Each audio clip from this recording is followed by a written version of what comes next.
বিজয় দিবসের যে মহত্ব, সেই মহত্ব যারা অর্জন করেছেন, সেই বীর মুক্তিযোদ্ধা যারা শহীদ হয়েছেন, আমি তাদের প্রতি স্মৃতির প্রতি শ্রদ্ধা জানাচ্ছি এবং তাদের রুহের মাগফিরাত কামনা করছি। আমি বাংলাদেশের স্বাধীনতার ঘোষক শহীদ জিয়া রহমান তার প্রতি শ্রদ্ধা জানাচ্ছি, যিনি বাংলাদেশে শুধু স্বাধীনতা ঘোষণা করেননি, বিজয়কে নিশ্চিত করেছেন রণাঙ্গনে লড়াই করে। তার স্ত্রী, তিনবারের প্রধানমন্ত্রী, আপসীর নেত্রী, যিনি এখন মৃত্যুশয্যায় জীবন মৃত্যুতে লড়াই করছেন, আমি তার প্রতি শ্রদ্ধা জানাই এবং তার আল্লাহর প্রতি আমি প্রার্থনা করি আল্লাহ যেন তাকে আমাদের মধ্যে সুস্থ সবল করে ফিরিয়ে আনে। আমি আর 25 তারিখে আমাদের নেতা আসবেন, আমি সবাইকে আহ্বান জানাবো দিনটা যেন আমরা স্মরণীয় করে রাখতে পারি। বন্ধুরা, বাংলাদেশ যে কারণে অর্জিত হয়েছে সেটা গণতন্ত্র এবং স্বাধীনতার জন্য।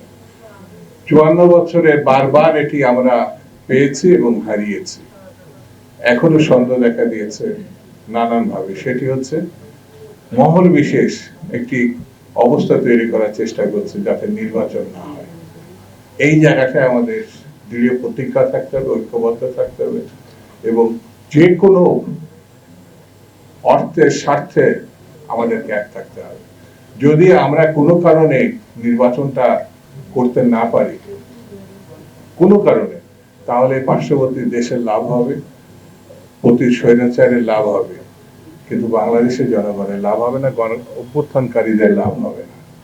সেই জন্যে শুরুতে যেমন একটা গণহত্যাকারী দল ছিল, ঠিক তেমনি 24 আরেকটি গণহত্যাকারী দল। আর বিএনপি হচ্ছে লড়াইয়ের দল, বিএনপি হচ্ছে গণতন্ত্রের দল, বিএনপি হচ্ছে জনসমর্থিত দল। এই দুই গণহত্যাকারী আমাদের বাংলাদেশকে বিপন্ন করতে পারে। সেই জন্য এই দুই গণহত্যাকারীর চরিত্র এক, লক্ষ্য এক, কর্তৃত্ব এক। ভালো মানুষের চেহারা নিয়ে যদি আমাদের মধ্যে তারা অবস্থান করার চেষ্টা করছে, কিন্তু সতর্ক থাকতে হবে। কোনো কারণে যদি আমরা ভুল করি তাহলে ভয়ঙ্কর একটি পরিস্থিতি আমরা মুখোমুখি হতে পারি। আয়োজকদের আমি ধন্যবাদ জানাচ্ছি এবং যারা আজকে আমাদের এই নিউজ কভার করার জন্য এসে তাদের প্রতি আমি শুভেচ্ছা জানাচ্ছি। আর সুধী মন্ডলী আপনাদেরকে সালাম জানাচ্ছি। ভালো থাকবেন। খুদা হাফেজ। বাংলাদেশ জিন্দাবাদ। ধন্যবাদ। আজকে